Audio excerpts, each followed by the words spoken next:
Thank you for listening to the Divine Nobodies podcast with Eric Ajna and Jennifer Lynn. If you enjoyed this episode, please like and subscribe so you never miss a show. If you're on Instagram, please follow us at Divine Nobodies Podcast and join our ever-growing community of lightworkers and spiritual visionaries. Together, we can raise the frequency of our planet and bring in a new era of awakening and inner standing. Welcome to our tribe. And now your hosts, Eric Ajna and Jennifer Lynn.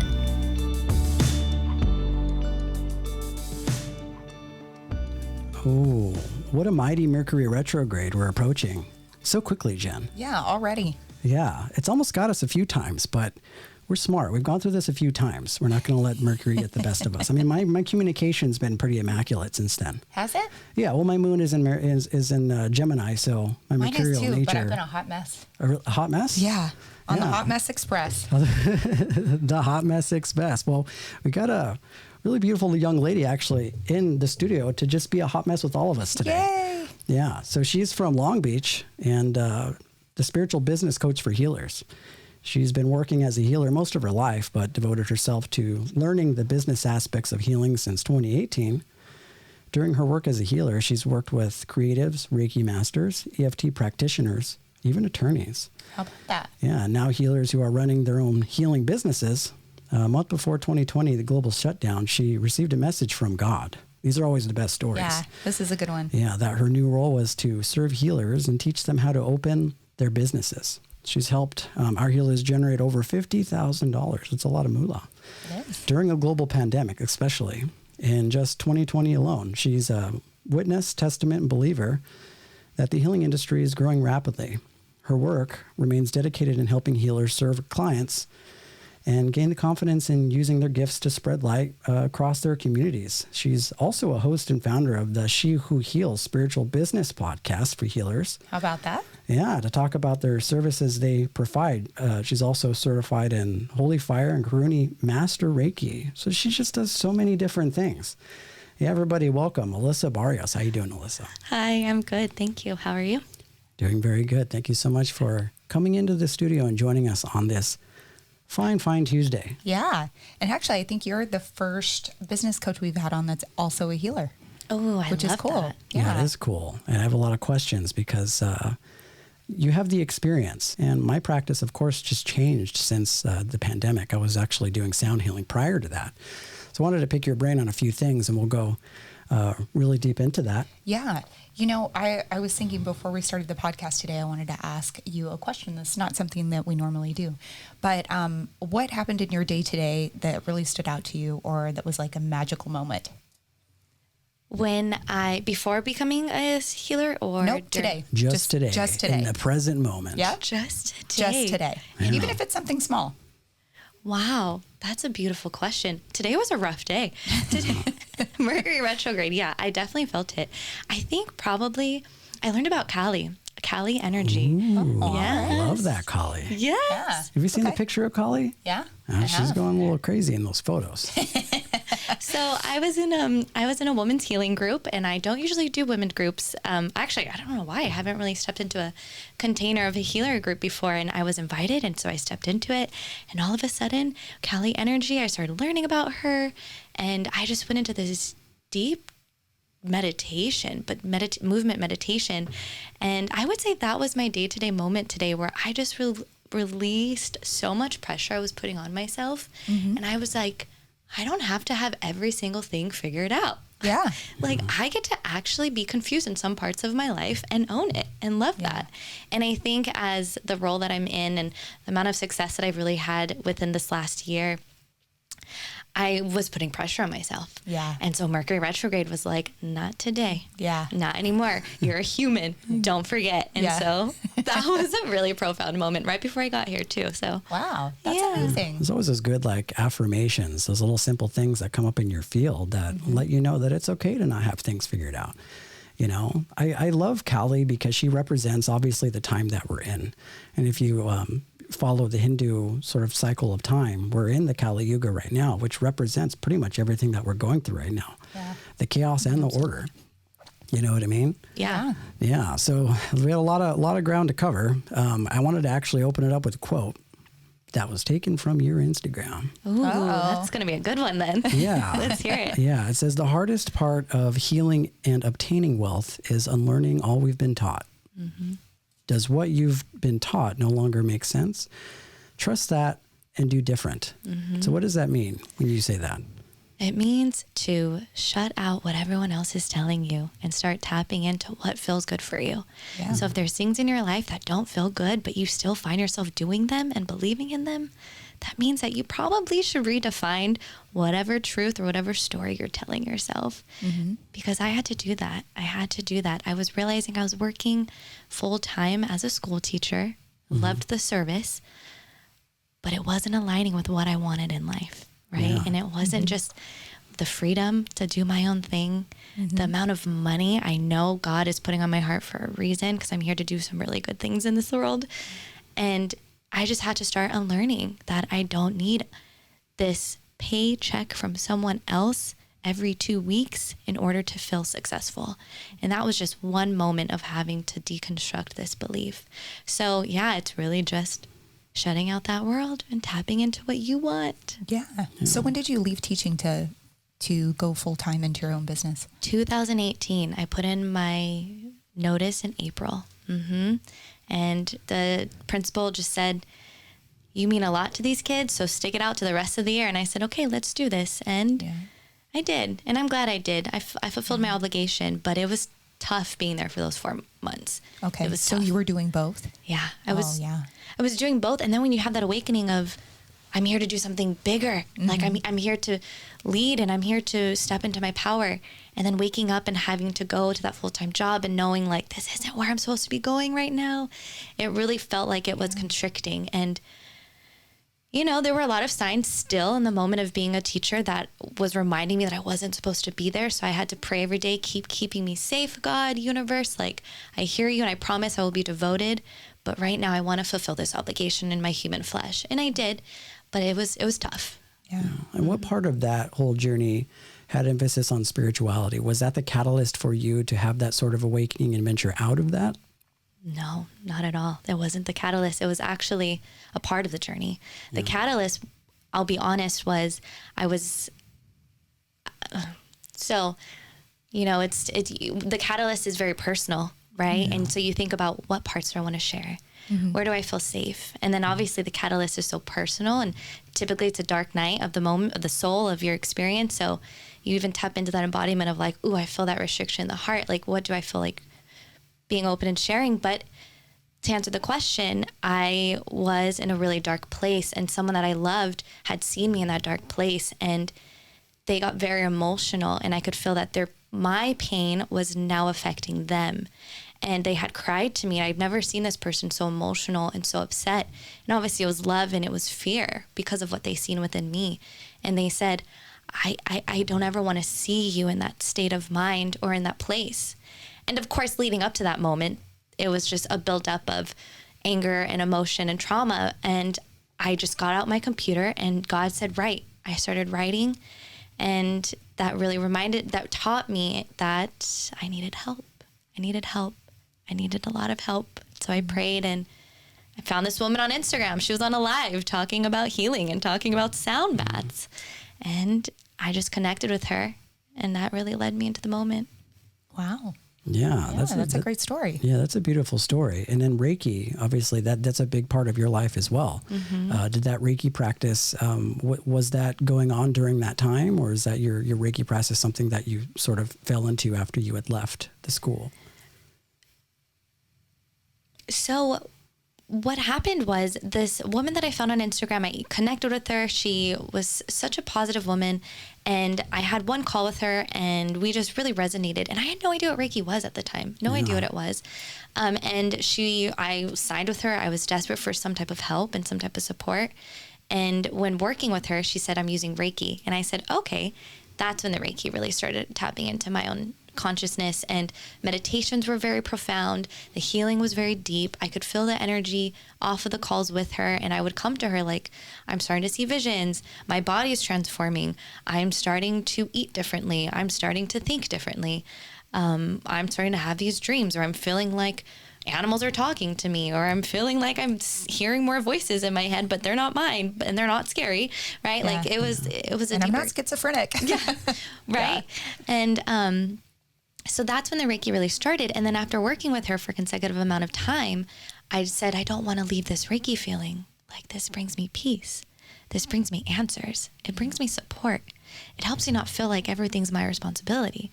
It makes me feel like I'm part of the universe, and the universe is part of me. Right. And she said, perfect. Welcome to Reiki 1 and 2. So I did my course with her and just continued on. Yeah. Did you start as a Christian growing up? And did you go more into these sort of like metaphysical type of themes, or do you still sort of sustain your Christianity today?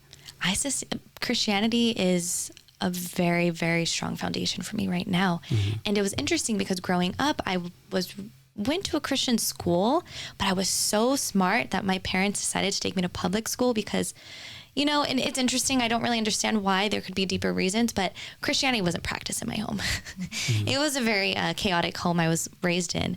And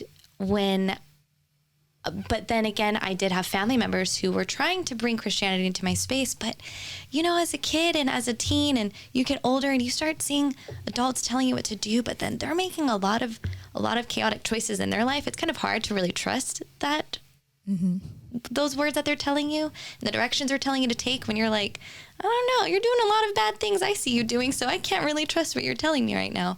I found the Christianity again. I found it with, you know, again, you're in the dark moments, you need that light, and the light always ends up finding you in some way. So Christianity now is a decision I made to be a part of, and no one really around me is a part of. They don't really practice Christianity, and I mean, who am I to say who practices what, right? Like, I can't tell anyone what they do and what they don't do or claim to be. But yeah, I'm very devoted in my church. And it's not until very recently. Actually, the Reiki, I think, really led me closer to God. It helped me understand the higher power in the Holy Spirit. So that was my next question is, you don't normally, and I'm all about just sort of dissolving the boundaries that exist between one spiritual denomination and another. But when somebody thinks of Reiki, largely metaphysical sort of New Age practice, kind of paired with Christianity, those two things don't tend to go together, right? So considering like your role in the church and being really involved, do you ever have to have that conversation, or do you feel there's some resistance that people kind of come to you with knowing that you practice Reiki? That is such a good question, and I just discovered that recently. So when I was igniting a Reiki practitioner, she came to me with this, and she was healing through her own religious trauma, and it was deep-rooted religious trauma. And she came to me after the Reiki 1 and 2, and she realized the power of the Reiki. She realized the power within herself, and she's very gifted woman. Mm-hmm. And she came to me scared. She said, I need to turn this off because I think it's affecting my religion, and I think it's affecting Christianity. So I actually started going into that direction as well with her, and she sent me a lot of books about Christianity and Reiki. So we actually opened up this whole new portal of, there are a lot of Christians who are devoted to the sacred text, devoted to their Christianity, devoted to Jesus, but they actually do the Reiki. So when I was going into my journey through my church, I was nervous. I didn't talk to them about Reiki, but this past 2 weekends ago, I was baptized. I was so excited. Oh, wow. Congratulations. Thank you. Yeah, I saw on your Instagram page that you were actually baptized on my birthday. Of course. So beautiful. How about that? It was a beautiful day. Happy birthday. Aquarian baptism. Mm-hmm. Yeah. Submerged in the water.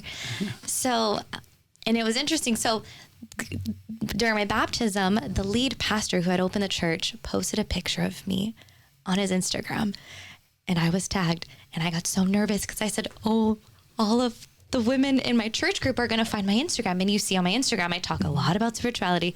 I talk a lot about Reiki. I talk a lot about the Holy Spirit. So I got nervous. I thought, oh no, what did I just open up? What just happened? But the responses have been so beautiful, so supportive. All the women have really helped me. And I have a mentor too in the Christ group. And I talked to her about this conversation. I was like, I don't give any of my glory to myself. I don't give it to anyone else. Yeah. I honor those who have brought the Reiki, who created the manuals. I honor them, but I do remind myself that it's the Holy Spirit. It is God channeling and working through the healing. And again, glory to God, glory to the Holy Spirit. And the mentor did remind me, she's like, well, it does sound like God is putting you in this realm of spirituality, in these healing modalities with these healers, and you're bringing God into that moment. And I really am. I mean, if you follow me and you see, like, a lot of my work stems from sacred texts. It does stem from the light that you find within Christianity. And of course, there is good and there's bad in every situation. And I'm not saying humans perfect, but what I do believe is the sacred texts of the Bible, of Christianity, it really helps bring light into people's worlds who have been exposed to most darkness most of their lives. Yeah, it's really refreshing to hear that you're integrating both of those, right? You're changing the narrative that people have when it comes to Christianity and these type of practices. So for people that aren't familiar with Reiki, can you explain a little bit as to what it is? Yeah, so Rei is spiritual consciousness and Ki is life force energy. So we bring spiritual consciousness into the life force, which is our physical self. So whoever is doing the Reiki is channeling holy fire energy, Holy Spirit. They're channeling a higher ascended master and connecting to their spiritual consciousness. And then that energy is going to help alleviate or release any illness or any negative energy inside of the body. And that is really just through your own palms and being able to feel the energy flowing through you. So it takes devotion to the practice. Of course, like anything, if you want to get better at it, it takes practice doing it. But it also, which is my favorite part, it really gets the mind and the emotion out of the situation and allows your spirit to do the guiding. Yeah, I love that. Do you have any like experiences that you've that you recall or remember giving other people Reiki, just so that other people know what that experience is like for some people? Or doing it on yourself. Yeah. Yeah, so doing it on myself is really fun. I do it in the morning. I think it's such a great tool to integrate into your morning. I say in quotes, morning routine, whatever morning routine you need to do that day. Yeah. But I do it either during meditation or after I journal, just to really ground myself and remind myself, like, you're human. It's okay to just like release, because you can get really excited about some of the things that you're responsible for. And you can get maybe even excited in a nervous way of like, oh, I have a really big day today, or what am I going to do today? Right? Like the pressure of, I don't have anything planned. Does that mean something bad about me? But with the Reiki, I mean, you really just you can rub your palms together, place them in the thumbs into your heart space, and just say a gentle prayer. Ask God, ask Holy Spirit to be with you, and then you just allow your palms to go wherever they need to go. And then you really do feel that energy just like flowing through your arms, your solar, your gut. My favorite is to like just be on the womb space, remind her she's safe, all is good. Yeah. I love that. So you're a healer, and one of the reasons why we wanted to bring you on is because you created your business out of doing that. But it seems that your sort of direction that you were going kind of changed. And now you're assisting a lot of people that are healers in helping them monetize their businesses in healing, which is a conversation that me and Jen are always really interested in, because it's one of those things, me being a healer, that it's always a difficult conversation to have. Like, how should you charge somebody for a spiritual service? And because spirituality kind of has this emphasis of, not really wanting to touch on the monetary side, I wanted to talk a little bit more about that. Like, what is it about helping people build their businesses in this way that you find compelling, that drove you to get into that work? So there's so many different aspects of that, and it really depends on the healer. But then it also, I do see, because I can relate to it. One, as healers, you're always giving. You are a natural giver. So I have to remind my healers, you are never taking too much. There's no such thing as you ever overcharging, because that mostly likely will never happen because us healers are naturally just givers. So one thing I do have to remind us is we are not here to deplete our energy. If you are drained after a call, that shouldn't be happening. If you are drained after a week of serving, you are not charging enough, because you are not protecting your boundary of exchange. And that's what money is, right? It's an exchange. It's you having that client exchange their monetary need in order to receive your spiritual wisdom and expertise and healing expertise. Because I mean, as healers, we've gone through this study most of our lives. We're now able to be open about this modality and these types of services existing, right? So that's something I really do talk to my clients about, is knowing that you're never gonna you're always gonna be giving at this a very what's the word I'm looking for? I'll stop there. Yeah, we talk about this topic quite a bit on our show, about the guilt that healers experience with charging. And I could never really understand that, because Eric kind of struggled with this too when he first started doing his sound healing, and he felt like, this is my gift and I should be providing this service to other people who really need it, for free. But it's tough to do that, because then people don't take you seriously. Mm-hmm. And that's kind of the exchange, right? It's like the more you charge, the more people think you're serious and you're better, which isn't always the case, but. Yeah, I agree. Like when I think of, and it's like that you mentioned that money is like an exchange of energy, right? Like money does exist. We can't deny the fact that it exists, right? And we invest a certain amount of our life force energy in order to get it. And that energy, as long as we're in this 3D realm, gives us the ability to do the things that we want to do. So the way that I change the narrative in my mind is that they aren't just giving you money, they are investing in you. Mm-hmm. And I try to look at it that way. One of my main concerns when it came to the charging thing is like, what about when someone doesn't have the money, but they want to do it? Yeah. They need the healing, they want the healing, but they can't afford it, right? Yeah. And, if they want it, they're going to make it work. And if that's the journey that they get to experience, right? Like we're not responsible for every single, and I don't want to call it issue, but and it's just something I tell my healers, you are not going to you're not going to help them transform every single part of their life. Right. That's why the healing industry is so huge, and it's growing rapidly. And the industry, it is, again, just growing immensely, because there is always going to be something that unfolds that we're going to want assistance in working through. And that's why healers are all their expertise in their own way. So when it comes to your service and wanting to give that free service because they can't afford it, no, they get to see, this is what's possible if I had that money that they're asking for, because you are the expert. You understand the value of your service. You understand what it's going to do for them, not just in that moment of the session as well. You understand what that healing is going to do for them continuously for days on, right? And so they're also going to understand, and most likely, which most healers do, you open up some type of portal within this human consciousness that your client's going to experience, and they're going to be able to see life in a whole expansive new way.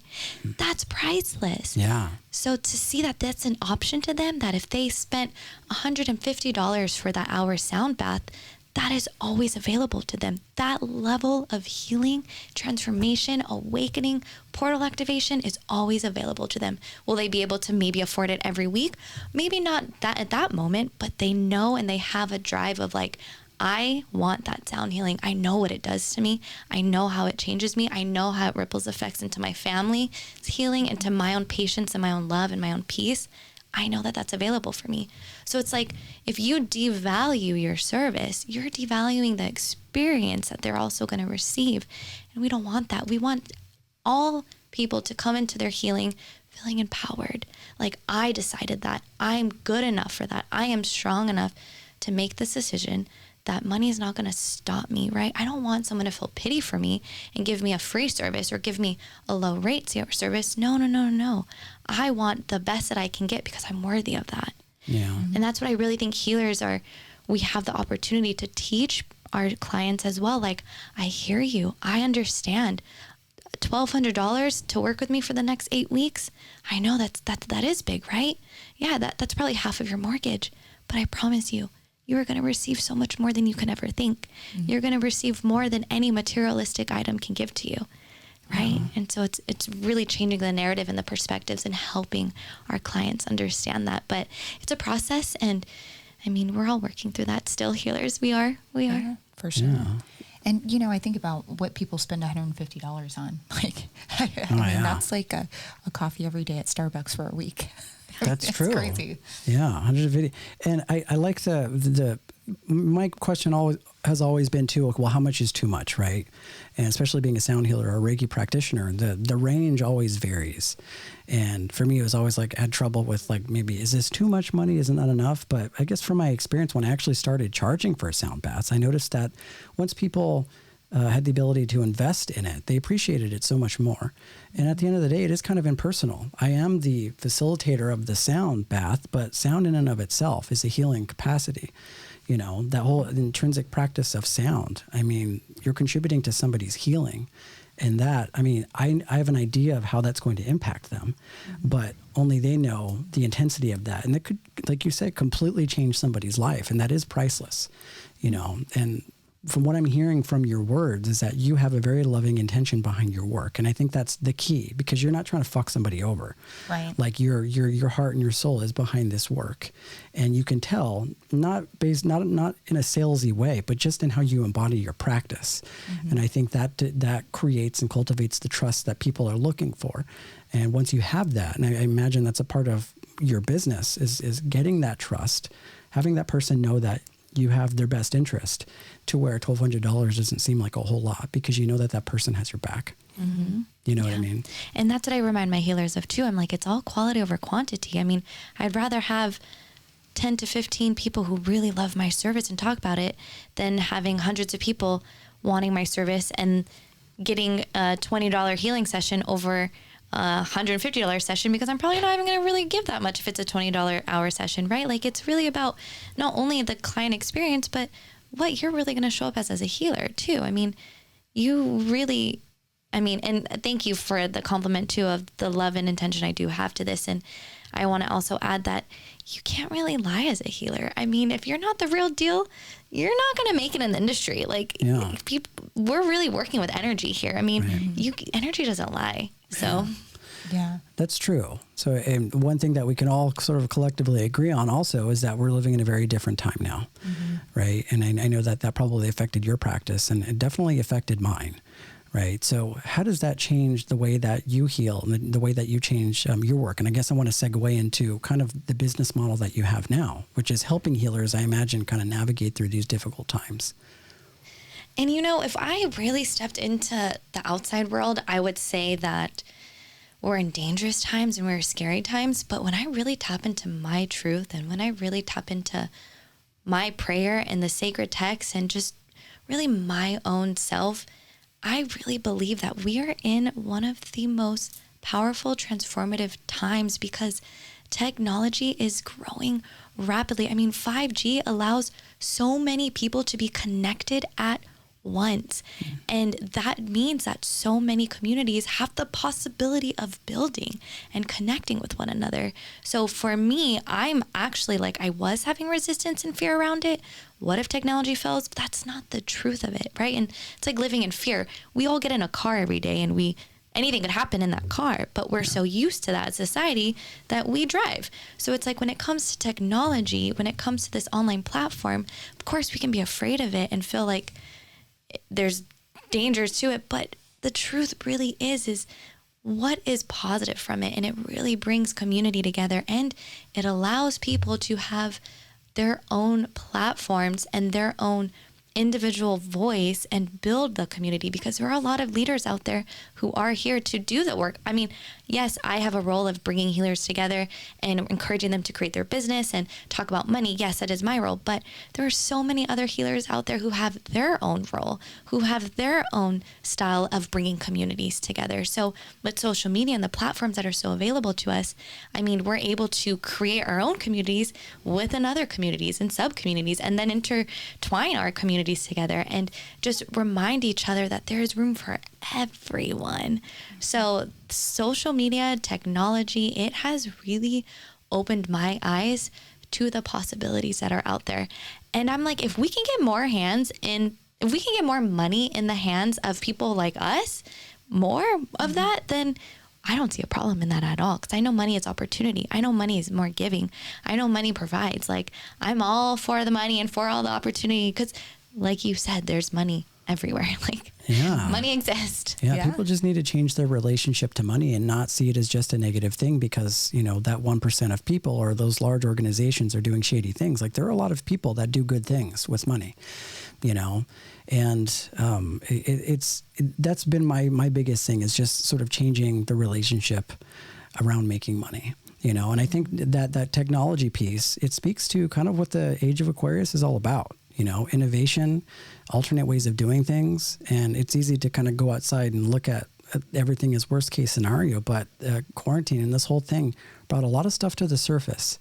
And especially if you're in the healing community, it calls for a lot of those healers in the community to actually rise up and give aid to a lot of people that are going through that sort of collective dark night of the soul experience. So I think now is the perfect time for somebody like you to have this type of business, helping people monetize their business online, you know. Yeah, and so, this is a perfect time to change careers too.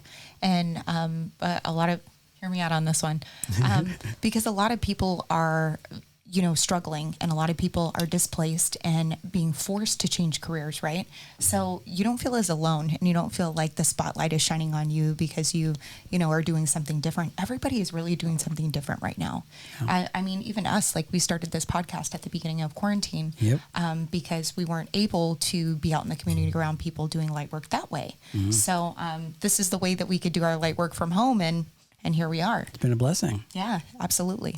Yeah, absolutely. 100%. That's another thing I wanted to go into because social media is a really large driving force with all of this. I mean, even if we weren't in quarantine, it was already transitioning into these sort of platforms to help assist us in that. Now, I know a lot of people that because of quarantine, they had to move like sound baths online, maybe do distant Reiki healing sessions. But what are some tips? Like, how do you start when you help somebody monetize their business through social media? Well, one, it's asking them, do you want to use social media to monetize your business? Do you want to use social media to grow your audience? What's your intention with social media? Because I can teach all the different strategy. I can teach all the ways that I use social media to grow my business. But if you don't want to use social media, or if you're afraid to show up on social media, that's going to be the driving force of your action. That's going to be the driving force of your result. So that would be my first question to any healers out there who are really trying to grow their business online. What's your relationship with social media? Let's get honest there. How do you feel about it? How are you showing up? Are you nervous? Are you afraid? Are you afraid of what your family thinks? That's the number one thing I get from most of my healers. What are my family going to think? They've never really heard about me talk about spirituality. I don't want to hurt any feelings, but they have a lot to do with my traumas. And I'm like, I hear you.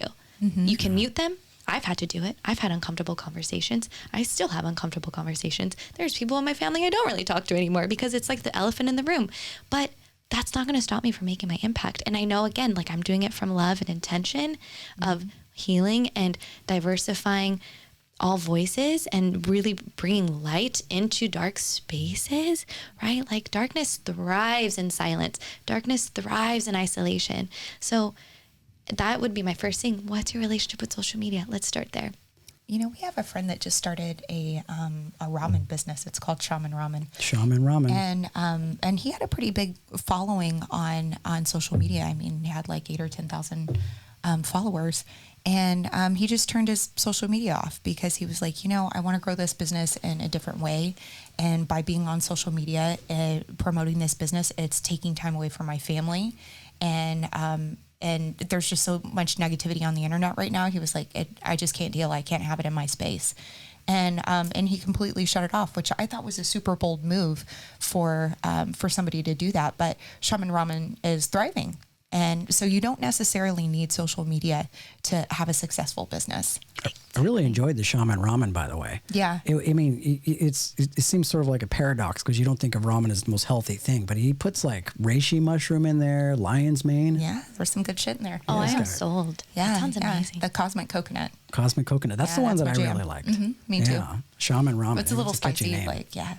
And, you know, good for him, too, because it's like you can literally, I mean, that's essentially what business is. You get to define it. And that's what I teach in my first module of my program, because I do lead healers through a 6-month journey, because there's a lot of healing that goes into owning your gifts and stepping up and using them and offering them and talking about the pricings of them.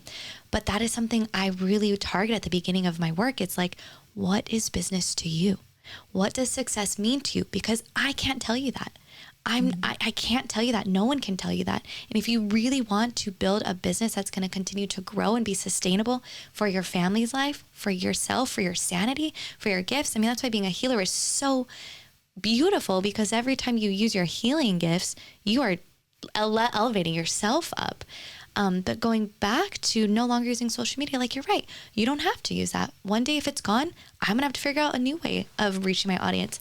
But for us healers right now, I mean, at least for my clients and my targeted audience, most of them are on Instagram, right? So it's also knowing who your audience is, where they're at online, where they're at in public. Like, maybe they're not on social media, right? So it's just really figuring out where your audience is and who you are serving. Yeah. What are some like common struggles that people come to you with, people that want to monetize their business and expand on that? What are some things that you commonly see that these people go through?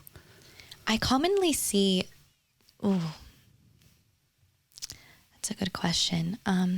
So could be the best, the only question. I would think like self-doubt would be the number one thing, like the number one struggle. But I mean, that's just a guess. I'm sure there are a lot of different things, Yeah. And that's a good question. And I feel very like, wow, that is self-doubt for sure will be the top one. And that question means a lot to me, because I'm a manifester, so I see the grand vision. And I'm like, just trust me, let's go. We got this. You're going to be fine. It's going to be hard, but you're going to get through it. And you're going to serve, and you're going to make an impact. It's all going to be fine. You're going to put food on your table for your family. You're going to be able to buy that thing. Like, you're going to be fine. But it breaks my heart, because I do see so many healers who want to step in and help, but they're so afraid of money, so afraid of them not going to be able to make it. And there's only so much I can do to even help you at that point, because it's like, if you are truly saying you don't have the money, you're going to create not have the money. You're not going to have the money. Yeah. And so it's like, I'm going to show you what's possible, right? Which is why I'm like, I generated over $50,000 in the first 8 months of opening. That's unheard of, really, at least for me as an entrepreneur. I've studied, I've asked other entrepreneurs, and that's in the healing industry, right? Like an industry that, at least for me, I didn't really know existed that vastly. So it's the money, and then it's the self-doubt. And the thing that they say often that I hear from healers, and I'm such that strong sun in Gemini who's like, all right, I'm gonna do this, let's do this. It's I have to heal myself first before I help others. And it's a worthy argument. It's worthy, but I'm like, you're gonna have your whole life to be healing yourself, because there's always going to be something that unfolds. Yeah, you don't use it as a way to stop you. Right. You know, that's one thing I notice about. I mean, I'm a very empathic, very sensitive person. We actually had a podcast over the weekend. We interviewed somebody that was an HSP, which is a highly sensitive person. And the way that they move in comparison to other people, I mean, everybody has elements of being highly sensitive, but a lot of people that I've met in the healing community happen to be very mindful people, and they really care about other people. They really care about the impact that they're making on somebody else's life. But at the same time, that sensitivity can sometimes get in the way if they don't develop some sort of strength or resilience in their practice. Because, for example, my first sound bath, nobody showed up. So what's the one thing that goes through your mind when something like that happens? Is like, should I be doing this? Is this the right thing to do? And so many people will stop at that point. They'll say, I'm not ready. But I just continued being consistent with it. And I think maybe that was the key for me, just being consistent, doing it because you love to do it. Not so much looking at it from a perspective of like, how much money I'm going to make, how much should I charge for this, doing it just for the sake of the meditative practice and what I love doing it. So I think it really helped a lot of healers to develop that sort of almost that little fire, the little Aries. That can kind of push them through. And maybe that would sort of like dissolve a lot of the fear that I imagine you go through when you talk to some of these people. Yeah. And I think you also have to go through that moment of like being fed up, like, okay, I've seen all the signs. I have to just step into this. So I want to ask you though, when that happened, when you had no one show up to your first sound bath, do you feel like you learned anything in that moment? Do you feel like that had to happen for your journey? Oh, absolutely. Absolutely. I mean, somebody not showing up would have never prevented me from continuously doing it. But I know that I've been in that position with lots of other things in my life growing up and throughout my life. And that's the one thing, at least from my experience and things that I've read, is that people learn the most from the challenges. I didn't really learn a whole lot from my successes because you're too busy sort of just being absorbed in the goodness of that success, but that's very short-lived. At least for me, success is consistency. And so when that happened and nobody showed up, I did get that feeling. And I think that's the feeling that we have to pay attention to. It's that ego that comes up and says, who are you to think that you can change the world? And then I think of Marianne Williamson's quote that says, who are you not to do those things, right? And so you get that feeling. You have to check that. You have to be aware of the fact that that's there. You have to push through anyways. So I think that was the greatest catalyst for me because it did hurt. Like it hurt a lot. Sent out, all the notifications and invites, and I even rented out a space. And, it's a big, arduous task to haul in a bunch of sound healing shit. Yeah, it is. Like all over You the have place. a lot of shit. A lot. Yeah. I mean, good stuff. All the good stuff. All Big the good sun stuff. gongs, planetary gongs, just all the stuff. Like I'm passionate about it. I love to do it. And I love it because of what the beauty and that it's brought into my own life. So I wanted to share that. So when nobody showed up, I almost saw it as almost like a rite of passage in a way. Congrats. Yeah. Yeah, that's a great thing to learn from. Yeah. I've never learned from my success. I've only learned from my struggle. Yeah. Because it's one of those things that like are intense enough to just wake you out of your sleep, and it could possibly cause you to alter the trajectory of how you approach things. Yeah. So you don't get stuck in stagnant, and you don't get stuck in just doing things a certain way. I think every challenge that I've ever experienced taught me something very fundamental about success. For sure. Just like the cliche says that when you're at the bottom, the only place to go is up. Yeah, So. exactly. The only place to go is up. And even when you're up, right? Like I was just experiencing this week. I'm like, wow, life is so good. What more could I need? And I'm like, wait, it's only going to go up from here. Keep going up.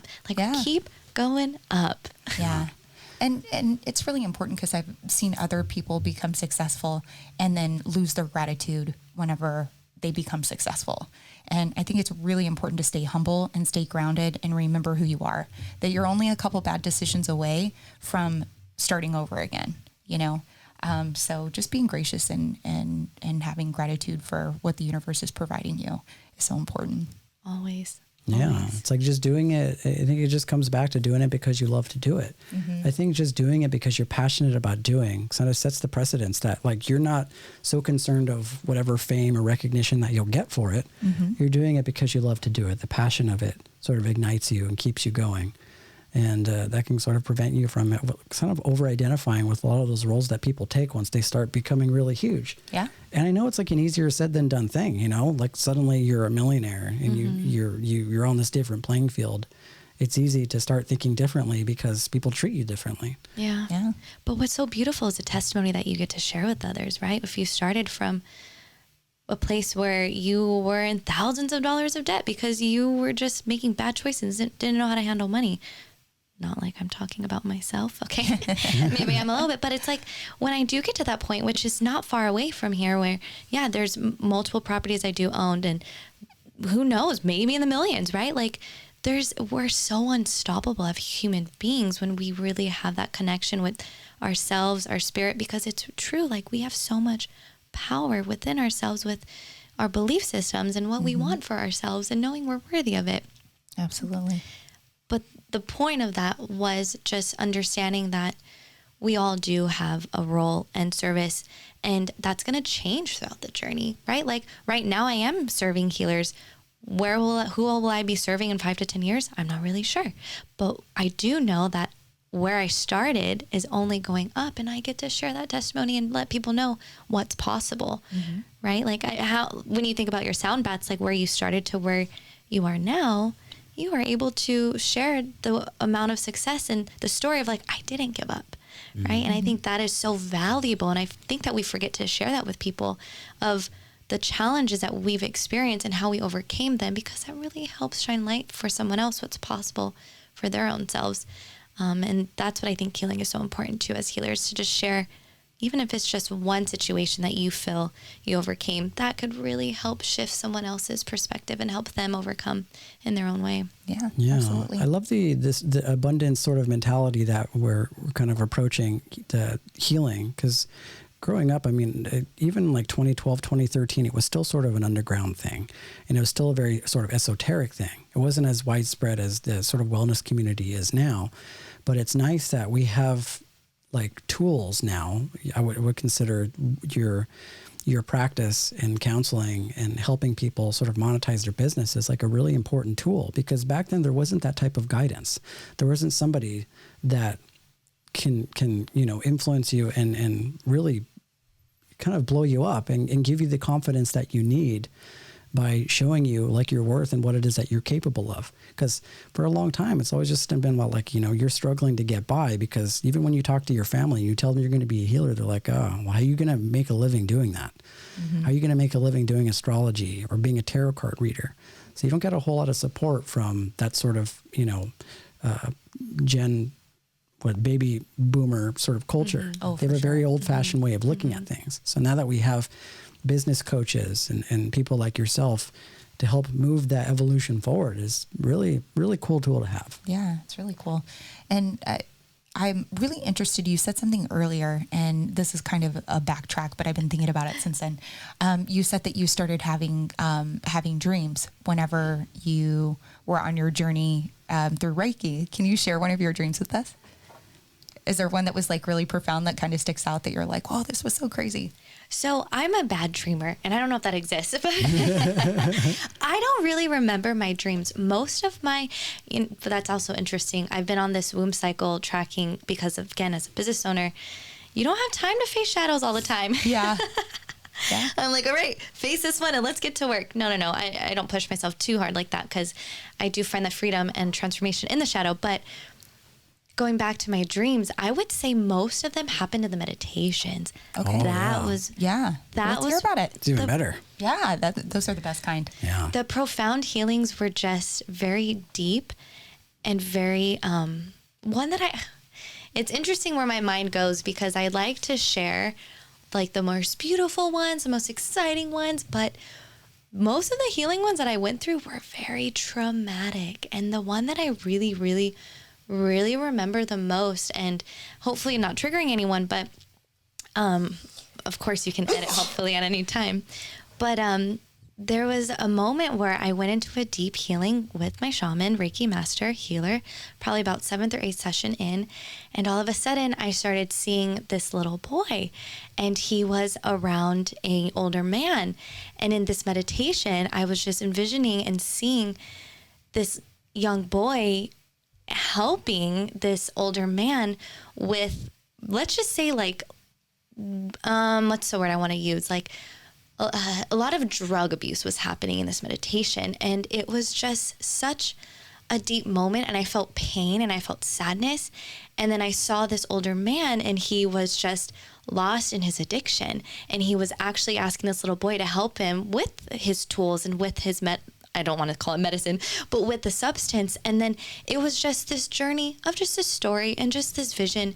And it felt so painful, and it felt like a story of experience that I had to connect to. Why did I have to connect to that? I probably know in my own personal self, I do know why, but it was, and that's the thing, at least for me, I go through really dark experiences in my dreams, and most of the dreams I have are very dark, right? Like I'm in my autumn season, so I'm preparing for my bleed, which my autumn is very shadow based. As a woman, you face a lot. They call it being moody and PMS, but it's a lot of sadness of dark experiences that you feel within that you don't always share.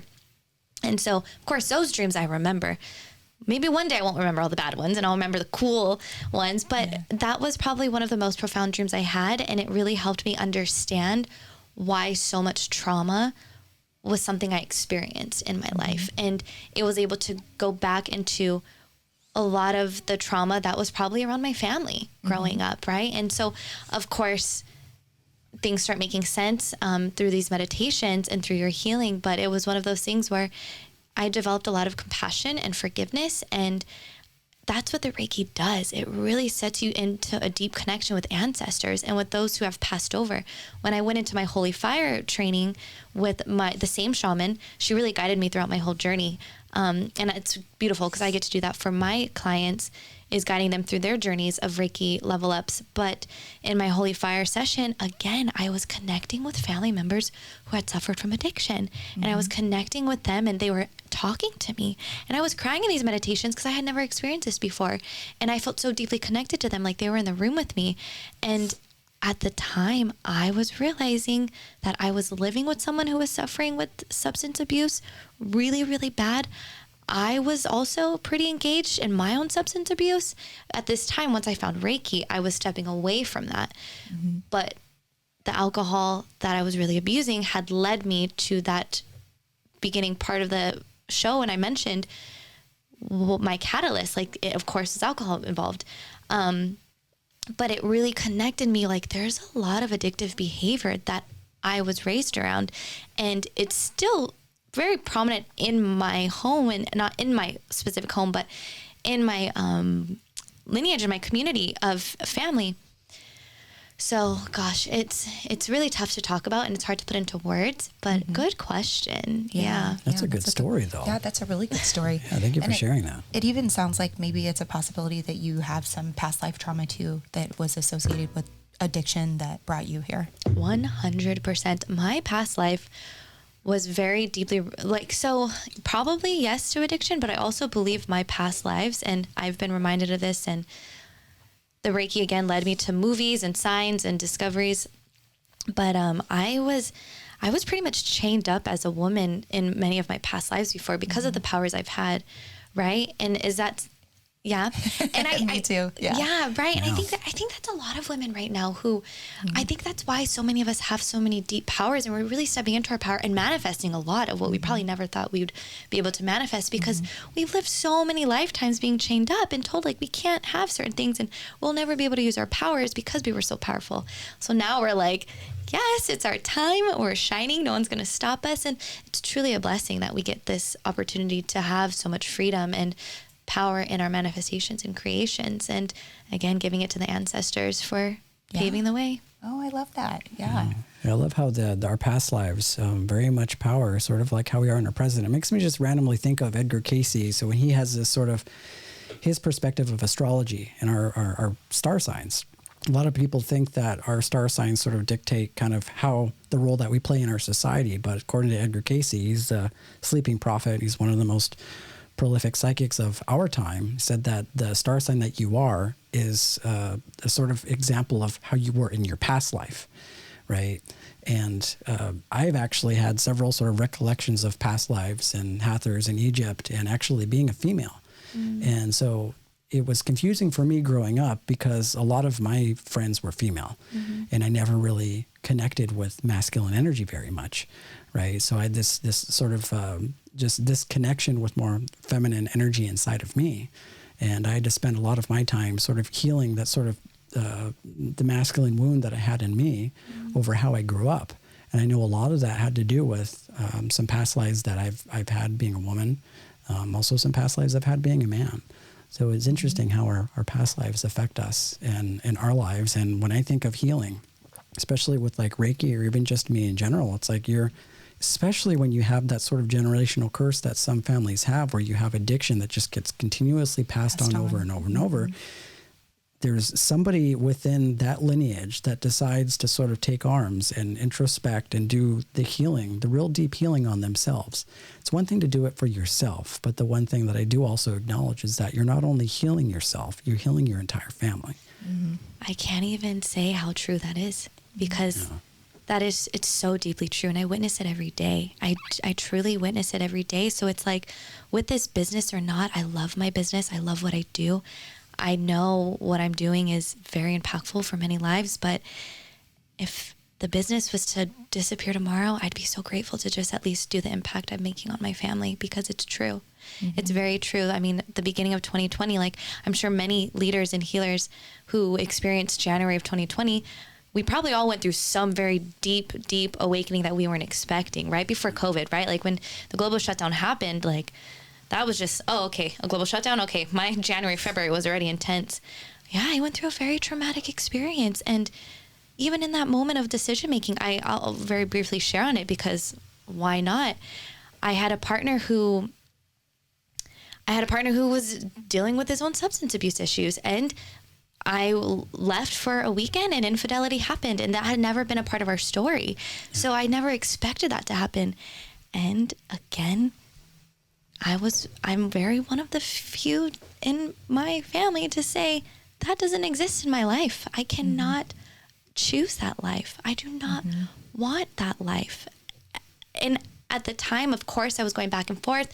Am I not being forgiving? Well, there's addiction in this. There's a substance abuse happening. So you start convincing yourself, no, maybe I should do what everyone else has done.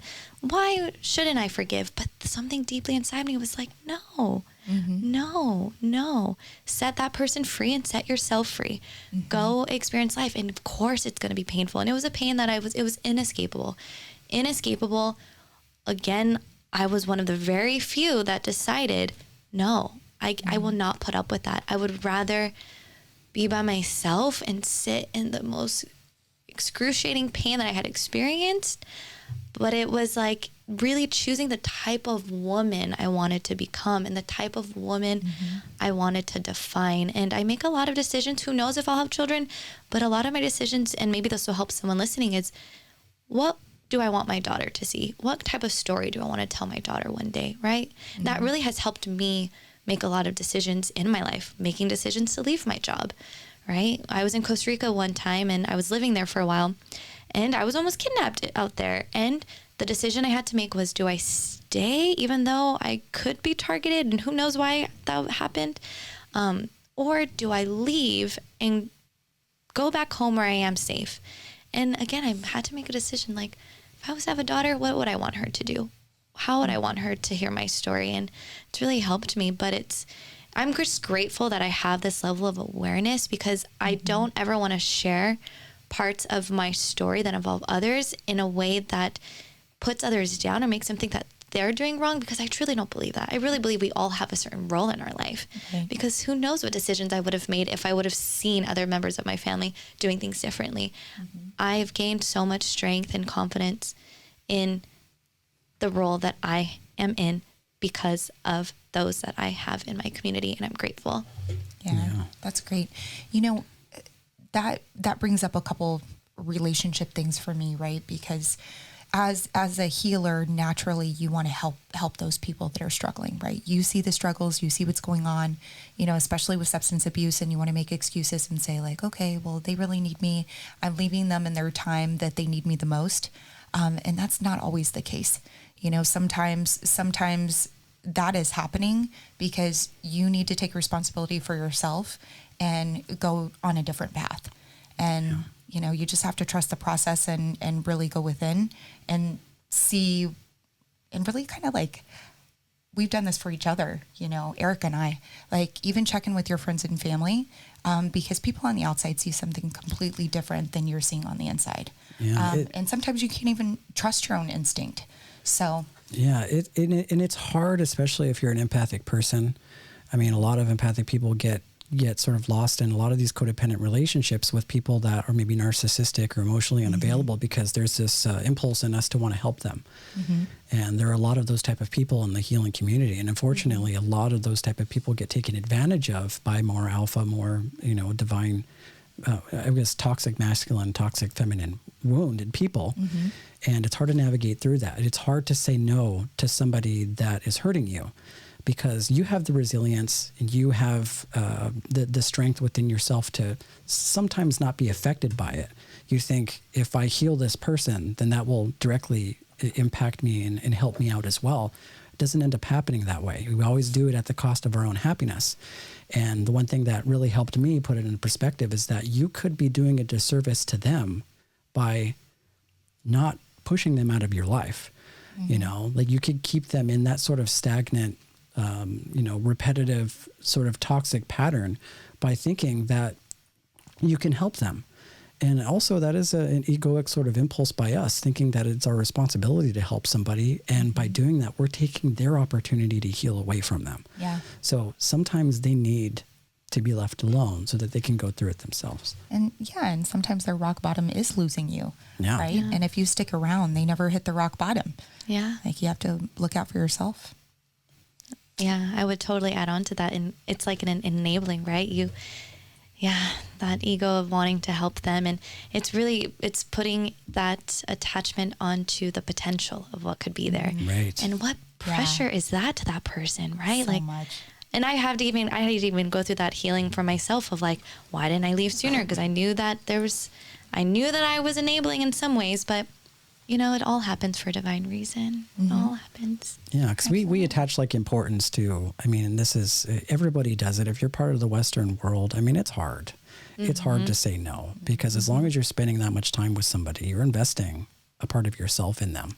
Yeah. And it's hard to not identify completely and just cut somebody off, especially when you see somebody struggling and you see somebody hurt. And that's been actually one of the greatest catalysts for change in me, is learning to create a healthy boundary. Yeah. A healthy boundary and saying no, not even just for myself, but for them as well. Yeah, absolutely. Yeah. Well, it has been a pleasure to have you on, and you just have a wealth of information and such a great message. You're a wonderful guest. Yeah. So if you had one thing to leave with our listeners, what would it be?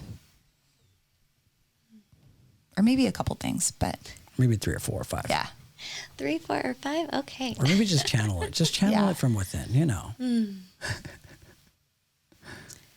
I would honestly say, 1, you can't rush your healing. You can't expect to solve every single thing that is on your heart right now. Give yourself lots of grace and just ask for help. Ask for help from those that are living a type of life that you respect and want to help embody, because we really are one. Like, we really, really are here to either remind each other that that's not the type of journey I want to go through, or we're here to remind ourselves that we can have that, right? Like we can manifest this playing and dancing and making money, right? Like I do that on my social media. And it's true, that's what I'm doing. Or I'm in bed reading my book all day and still serving. Like, you get to live the life that you want, and it's okay to ask for help. So I would say that, and again, not rushing the healing and giving yourself so much grace, and keep helping out each other. I mean, that's what we're all here to do, right? Help each other out and just keep building community, because I really believe community is so important right now. Yeah, absolutely. So important. I absolutely love that. It reminds me of that song by Trevor Hall. It says, you can't rush your healing, sadness has its teaching. Oh. Yeah. Good old Trevor Hall. I like that. Yeah, that's a really great message. Yeah, thank you so much for coming in. I know that we could have gone really, really deep down the rabbit hole. Actually, I did have some other questions, but we can save it for another time, Jen. Oh, I'm sorry, I didn't mean to cut you off. Oh, no. It just came up right now. Oh, okay. But that stream of consciousness never ever stops. Ever stops, right? This can turn into a 3-hour, 4-hour thing. Yeah. It just depends. And we didn't even get to the dream portion that I wanted to get to. I wanted to hear about your alien dreams. All about my alien dream? Yeah. What? Yeah. Oh, but the alien is who everybody gather around. Gather around. So I've been having these alien, I'm looking at my buddy there, alien, which we need to get a name for him, Jen, because I feel like he does actually inspire a lot of the stuff that happens and goes on within our podcast. Yeah, he does. And actually, that is the reason why Alyssa agreed to come on our podcast, because she saw our alien. See, so there you that's what go. I'm saying. It really is. This little Arcturian fellow here watches over us, and that's really synchronistic that you told that story, because he does bring us good luck. He You have does. to have him on the table. Yeah. I've been having these crazy dreams lately, just more alien type of dreams. Yeah. And, like I'm pretty well versed in Pleiadians and Arcturians, and it's something that me and Jen have had episodes about. Awesome. But just in the last, I want to say a couple weeks or so, I've been seeing a lot of them in my dreams. So in this dream, I guess I'll consolidate it, but it was this alien ship. Jen was actually in my dream, and it came, and it was so massive. It was so huge, right? And of course, it's a little blurry. I don't remember every single detail. I just remember the magnitude of how big the ship was. It was huge, and it was bringing people inside of the ship. And one thing I remember is that we went on this elevator that took us all the way to the top of the ship. And the way that I guess can describe this ship is almost like the chakra system. You have your root at the bottom, you have your sacral, your solar plexus, and then it goes all the way to the top, which is the 1,000-petaled lotus, your crown. And each one of these levels existed people.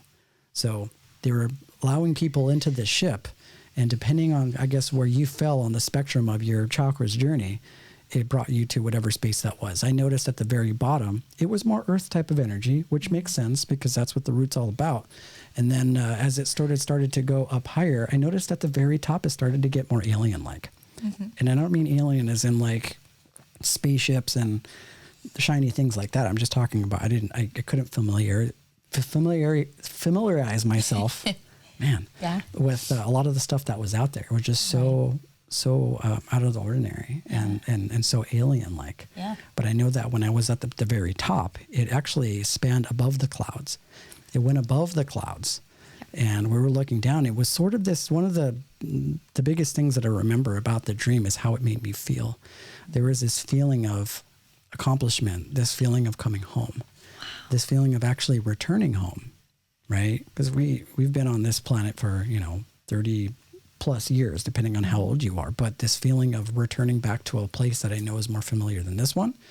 And I can't even with confidence say that I actually had a body. It could have been some sort of spiritual ascension that was going on. Yeah. What an incredible story. That was a dream. Super cool. Huh? Yeah. And it brought me all the way. And I have vivid dreams, by the way. I mean, I've dabbled a lot with astral projection and lucid dreaming in my past. So I've exercised that throughout my life. But it's interesting because of the time frame in which it happened now.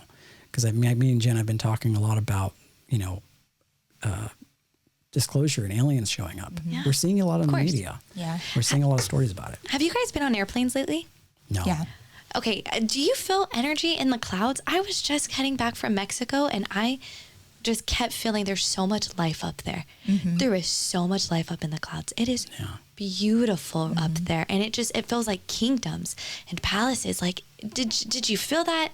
Am I crazy? No, you're not crazy. I've always felt that. And I'm very drawn to like looking at the clouds whenever I'm on the airplane. I'm not one of those people that can watch TV and do all that. I'm like just looking outside the entire time. So yeah, no, I'm with you on that. So much life up there. It's beautiful. It is beautiful. Yeah. It's like an entirely different, I think I've interviewed I've seen a lot of interviews with people that are in aviation that ride planes, and I've even seen YouTube videos of them, just videos. It's a different type of world up there. It's in the ether, the firmament. Yeah. Yeah. So if my, I've sometimes have had dreams that have come into fruition or have somehow manifested in life. Not that I want or need the aliens to show up, but hey, if they're going to show up and my dream is, and if it's anything like my dream, that'd be pretty cool. Yeah, that'd be awesome. Yeah. Yeah. And actually, you listened to our Akashic Record episode, and Sophia read our Akashic Records. I can't remember if she did it online or offline. She did yours offline. Yeah. And she did ours online. Okay, so when she did ours offline, she said, "Oh, okay, we're getting into a spaceship." She was like, "Okay, they want to show you a past life. Are you interested in hearing about it?" And I said, "Yeah." And she said, "Oh, Eric's there." And she said, "Oh, this is your brother. You guys came from your home planet to Earth intentionally." And she was like, to do what you're doing right now. So she was like, Eric, whenever he talks to, if he ever goes into the Akashic Records, to ask for the blueprint. So we need to get your Akashic Records read so you can ask for the blueprint. I got the blueprint. You already got it? It's You already downloaded it? 2021. We just got to go in steps, Yeah. What a powerful. He's got it down in PDF. Powerful on the time. Mac. I got it on a PDF. Yep. See, and that's like one last thing I would tell your audience or whoever's listening. It's like, release the pressure of this human, like, pressure. It's like, release it. There's so much fun and magic and just so much life beyond this, like, physical body. And so it's just like, release it, go have fun, do what you need to do, and everything else will work itself out. Yeah. Yeah. You're absolutely right. Absolutely love that. Yeah. It was a pleasure having you in, Alyssa. We have some of her links here. Yeah. So you can, if you want to get a hold of Alyssa, her website is Alyssa K Barrios at podia.com. It's .podia.com. Sorry, my bad. And social media on Instagram. Her Instagram handle is Alyssa K Barrios. And she also has a Facebook. And it's CEO of the Divine. Ooh, I love that. That's great. That's a powerful. good name. Yeah. Yeah. So is there any other place we can reach you? Yeah, you got any classes or trainings coming up? Yeah. So my spiritual business program is actually relaunching in March. So signups will be happening the month of February. And I'm always hosting Reiki courses whenever I feel the call to host them. So if anyone's interested in learning more about Reiki, find me on Instagram, and I'd love to connect, and let's get you going. Wonderful. Well, Yeah. thank you. Thank you again. It was wonderful to have you on. Yeah, wonderful to have you on. Thank you, everybody, for listening. And if you're listening to this on any one of the streaming platforms, we also have a YouTube channel. Go ahead and go on there, like and subscribe, do all the things, keep up to date with all of our videos. This episode is actually going to be recorded. It is being recorded. You can find it on the YouTube. So go ahead and check back. Also, we're on Instagram. You can find us at Divine Nobodies Podcast. And just join our community that we have there. If you have any questions, definitely reach out. Absolutely. If you have any crazy alien dreams, definitely let me know. Yeah, let us know. We gotta know what's going on, Jen. Right. We're seeing them in the sky. They're making their rounds. So a lot of your Pleiadian star families and Arcturian star families, I feel like they're right up there. You just got to connect. Yeah. Till next time, friends. Namaste. Namaste, friends. Namaste.